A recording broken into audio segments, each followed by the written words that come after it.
রমজান মাস আর জাকারিয়া স্ট্রিটে না ঘুরতে এলে কি হয়? ধর্ম বর্ণ নির্বিশেষে হিন্দু বা মুসলিম, জাকারিয়া স্ট্রিট। তো এখানে কেমনভাবে আসতে হবে চলো প্রথম সেই জিনিসটাই আপনাদের দেখিয়ে দিই। প্রথমে এই দেখুন, এই যে সামনের দিকে যাবে রবীন্দ্র সদন বা রবীন্দ্র সরোবর, যেখান থেকে আপনি উঠুন, নামবেন হচ্ছে মহাত্মা গান্ধী রোড অর্থাৎ এমজি রোড ধরে এখান থেকে সোজা চলে যাবে। আমরা ঢুকে পড়েছি জাকারিয়া স্ট্রিটের মধ্যে।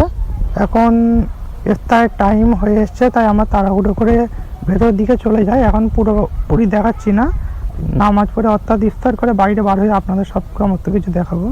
এখন আজান হয়নি, তাই জন্য এখানে আমরা আরেকটা দিতে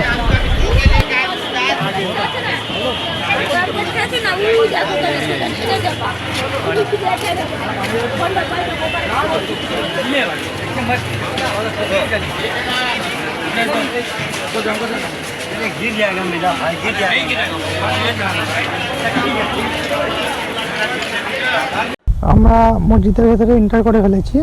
দেখতেই পাচ্ছেন মসজিদে কত সুন্দর দেখাচ্ছে।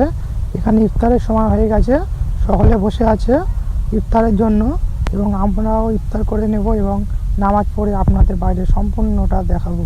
আপনারা আমাদের সাথে থাকুন এবং দেখতে থাকুন, আপনাদের সম্পূর্ণটা দেখাবো। ভালো লাগলে লাইক এবং শেয়ার করবেন।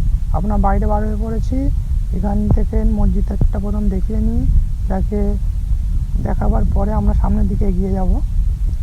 দেখতে পাচ্ছেন ধর্ম বর্ণ নির্বিশেষে এই জাকারিয়া স্ট্রিট মেতে উঠেছে রমজান মাসে।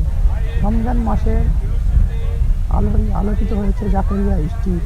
আপনারা যদি এখনও না এসে থাকেন, একবার এসে যান, দেখে যান।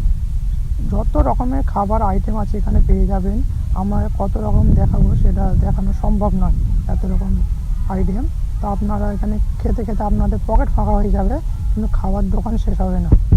আপনারা চলে আসুন এবং জাকারিয়া স্ট্রিটে ঘুরে যান। আজকের এখানে প্রচণ্ড ভিড় হয়েছে, তো আপনারা দেখতেই পাচ্ছেন সামনে দিল্লি শিখ রেস্টুরেন্টে প্রচণ্ড ভিড়, যে আমরা ঠেলে যেতেও পারলাম না। তাই আমরা এখন সামনে গিয়ে বাইরের দিকে যাই।